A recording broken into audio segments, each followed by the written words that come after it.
山中恵美子さん、当時11歳。爆心地からおよそ 1.4 キロ離れた加古町で被爆。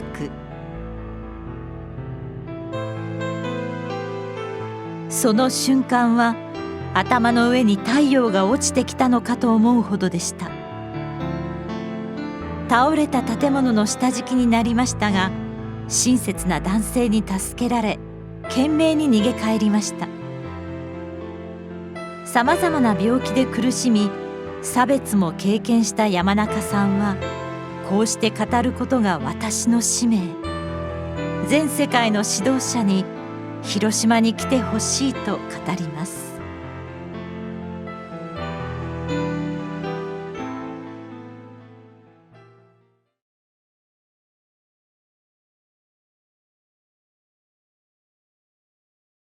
当時は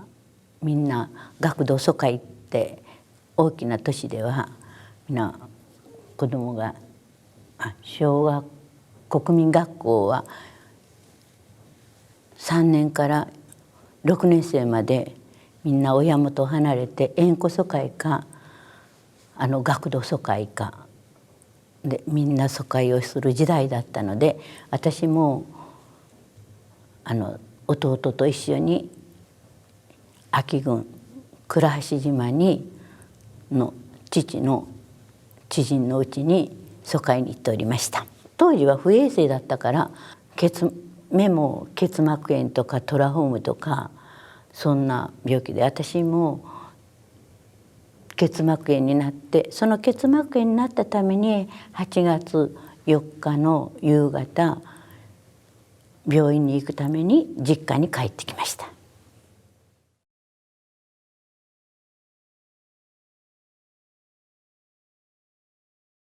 はい、江場南だからお家にいました。実家にいました。そこから朝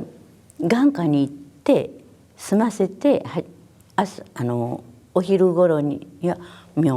もう疎開先に帰る予定だったんですけども、病院に行くために眼科行くためにバスに乗って江場陸軍病院入り口からバスに乗って三宅眼科に行く途中に空襲警報、警戒警報、空襲警報になったので、バスを若い人は元気な人は降りてって降ろされました。でバスを降りて歩いてるうちにすぐ解除にはなったんですけども、住吉橋を渡って一軒茶屋あたりで、船入りの一軒茶屋あたりでバスを降りまして、それから三宅の眼科行くために住吉橋を渡ったところで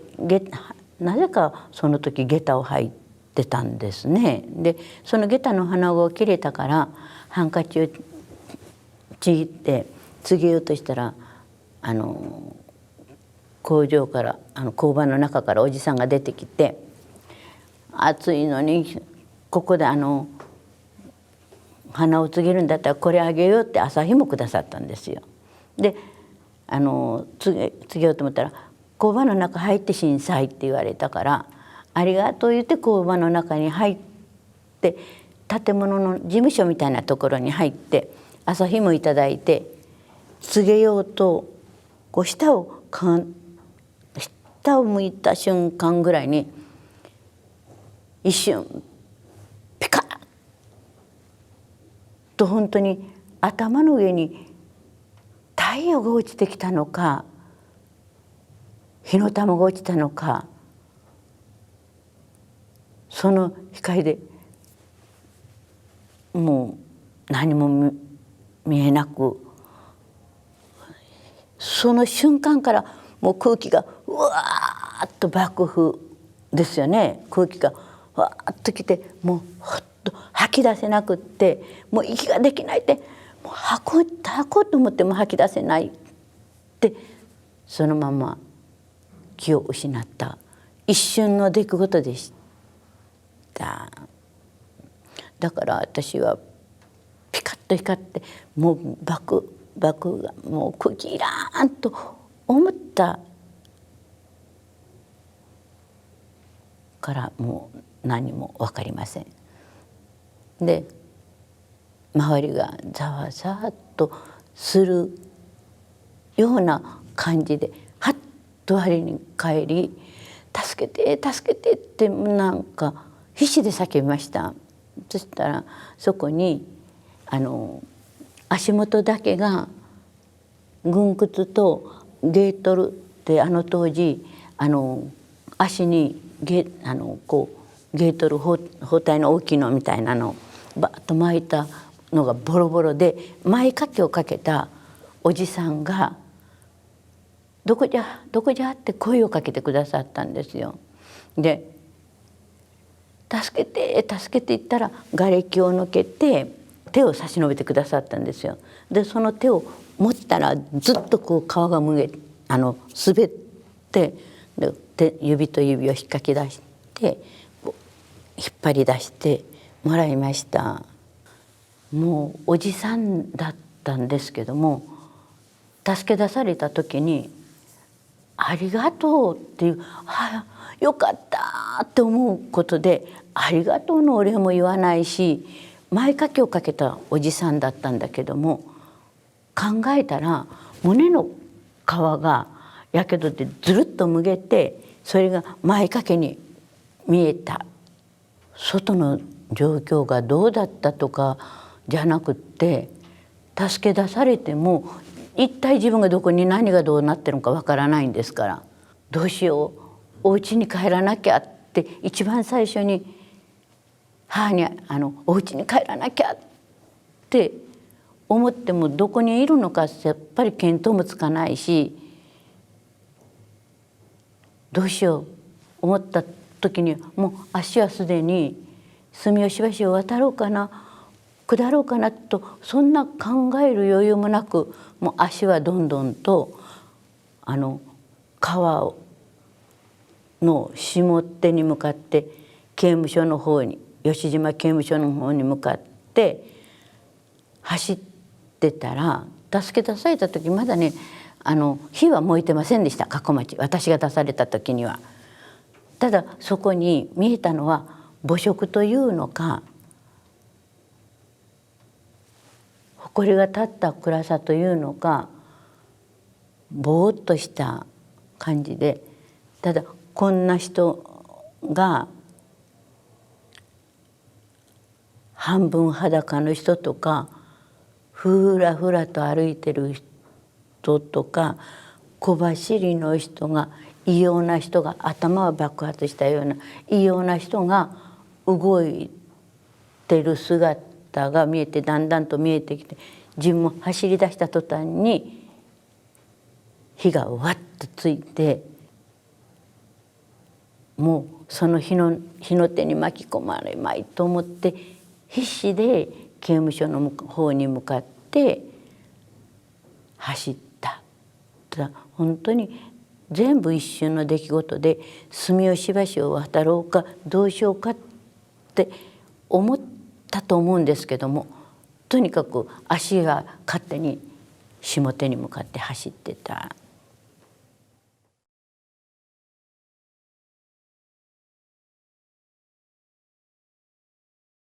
もう必死で火の手に巻き込まれまいと思ってもう必死で走っていって火の手が追いかけてこなくなったんで「ああよかった巻き込まれんでよかった」って何にも考えてなくってただ巻き込まれなくってよかったと思ってそこで再び気を失いました。それが遠くの方で「エヴァに帰る者はおらんか船入りに帰る者はおらんか」っていう声が遠くの方でしたのでだんだんそれが近づいてきて耳元の方で「エヴァ船入りに帰る者はおらんか」ってそれで気がつきました。それでその叫んでるおじさんを見た時に私の知ってるエヴァのおじさんでした。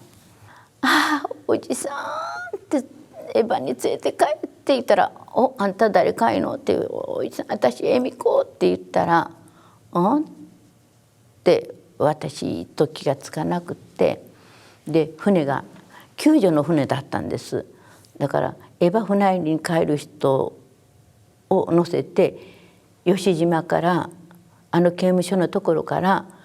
エバまでエバ船入りに渡してくれる救助の船が出てたんです。その船に乗せてもらって、船に乗りに咲いて乗ったら顔がぶら下がった人とか、もうとにかく一番覚えてるのは顔がものすごく丸くて真っ黒いような顔で、頭は爆発したような毛が逆だったおじいさんとおばあさんばっかり乗ってるような気が私はそう感じたんですね。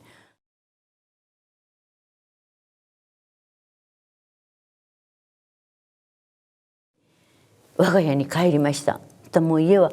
半壊でした。誰もいませんでした。でご近所のおばさんに会いました。そしたら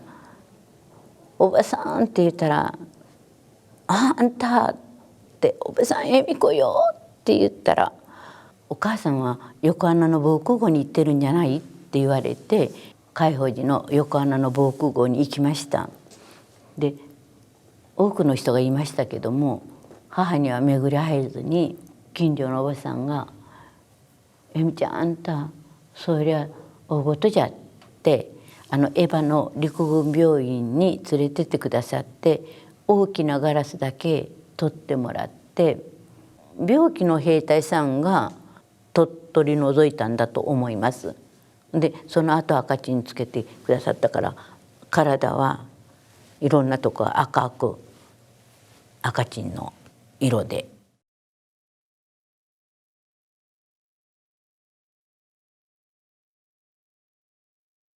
母と弟たち家族に会うことができたら、近所の防空壕に避難してて、そこの防空壕に行きました。そりゃもう嬉しくって嬉しくって、もう本当に会えてよかった。だからもうその日はもう夜も防空壕で3、4所帯のご近所の方と一緒に庭の知ってる方のお庭の防空壕に暮らしたんですけども、夜が来てもお昼のように明るくって、で外はリヤカーの音とか、人ね怪我人とか亡くなった方とか、リヤカーとか第八車の音とかから戸板で人を運んでくる音とか、小走りで小走りの人とか、おらんでるお母さんとか、いろんな方たちが右往左往して本当に怖い怖い泣いてる人とか叫んでる人が行き来してた。怖い怖いで、何がどうなってるのかとにかく考えられないような6日の夜だったです。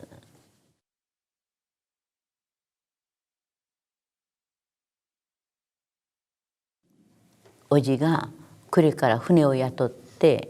父の兄が呉にいましたから、そのおじが広島に新型爆弾が落ちたって聞いたんで、それは大事じゃって、で船で私たちを迎えに来てくれたのが7日か8日か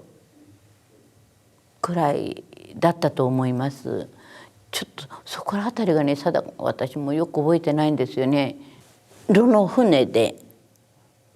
漕ぐねお船で迎えに来てくれて、太田川本川から海に出るまでは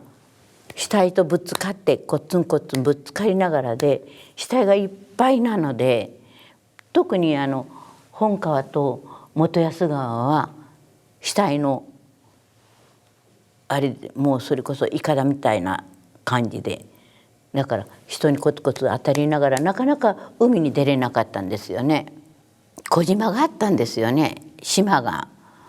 それが小屋浦あたりだったのか水尻あたりだったのか今で言えばよくわからないんですけども、漕いで行ってる時に飛行機が何機か編隊組んでああ飛行機だって言ってたらバリバリバリと機関銃艦砲射撃にあったんですよ。そんでうわーって船頭さんが一生懸命漕いでそこの小島に、もう本当に母は生まれて3ヶ月の子供と3歳になる子供2人を両脇に抱えて小島に飛び乗ったって。で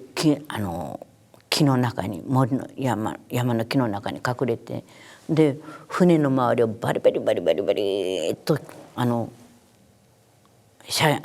艦砲射撃っていうのかね、船にまた敵が逃げていったから、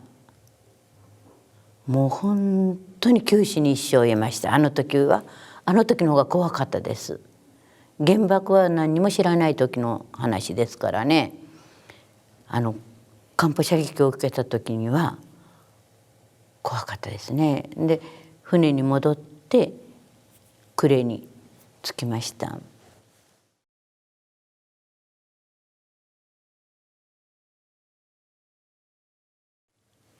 寺町に原田外科という病院があるんです。そこの先生がまた再びガラスを取って後のガラスを取ってもらいました。なんか病院2回陸病院ではどういうふうにされたんか、とにかくガラスを取ってもらって、で28年かね9年かねガラスをちゃんと取ってもらいました。それでも昭和52、2年ぐらいまでは、だから被爆後31、2年ぐらいはだいたい夏にかいと思って、ここに出るかここに出るか背中に出るか足に出るか、孫の手でもあったと思ったらガラスだと思ってるから、誰でもそこにいる人に「切って」って頼むと「怖い」って言うんだけども「大丈夫よ、海のとこだけ切ってね」言ってちょっと切ってもらって絞ってもらうと本当に三角のチョコレート色のねガラスが出てました。で32年ぐらいが一番最後だったような気がするし、それからはあまりうちに出てないと思います。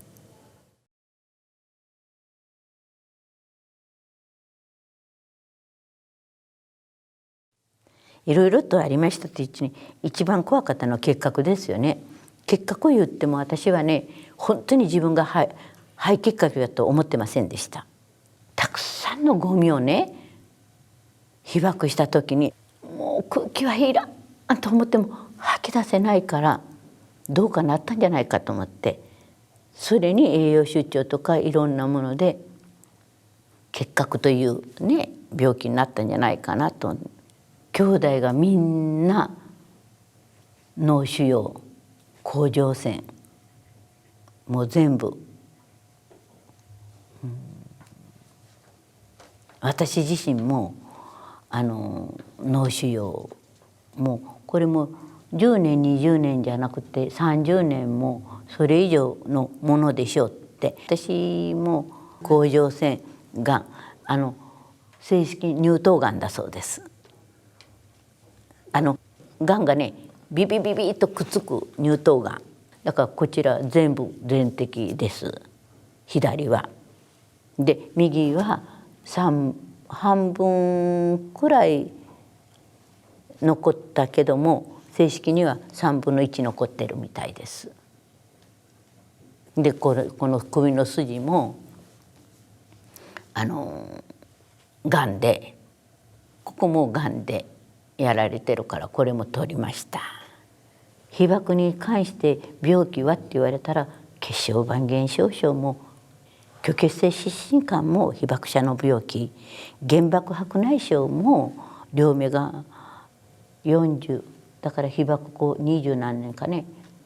鳥目のようにもう目が夕方になったら目が見えなくなるんですよ。でおかしい、それが原爆白内障だったんですよ。で失明すると言われたんですよ。でその後手術をしました。もう光がダメなんですよ。でいつもこのサングラスを当ててるんです。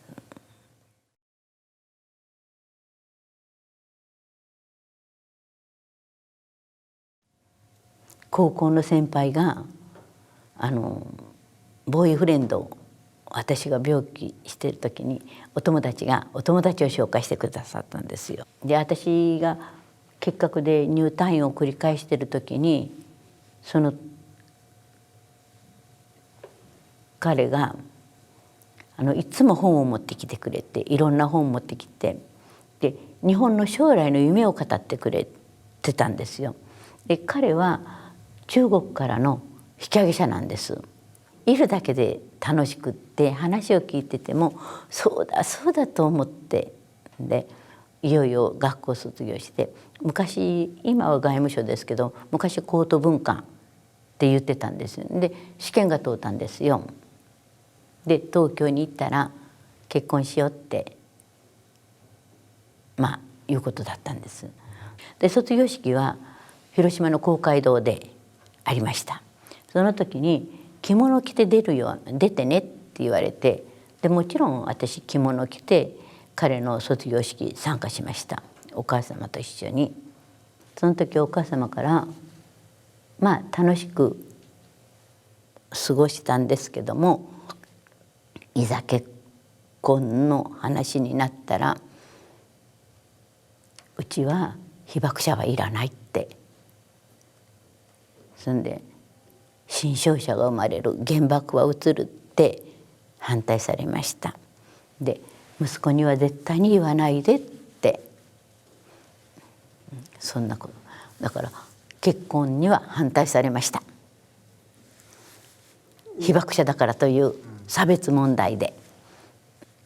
彼よりも素晴らしい男性を見つけようっていうことでお見合いを持っていったみたいです。うちに元来てくださった方のところに。そしたら今主人が山中がとお見合いになった時に、その山中に「私は被爆者です」第一条件、一番自分の悪いとこね「私は被爆者です、体は弱いです、好きな人がいます、だからこの話はないことにしてください、あなたとは結婚しません、だから私は結婚する気がないから」と断りました。あなたの気の済むまで待つよ言ってトントントンとねコンベヤーの上に乗せられたみたいで結婚しました。子供が授かった時に、妊婦になった時にお医者さんが空洞があるしで体力ないから37、8キロぐらいだったですからね、子供は産まない方が優生保護法でできないようにしましょうって言われたんです。絶対に産みたいって思って出産しましたけども、3日3晩かかって本当は帝王切開ができるんだったんだろうけども、後から気が付いたのは血小板減少症でした。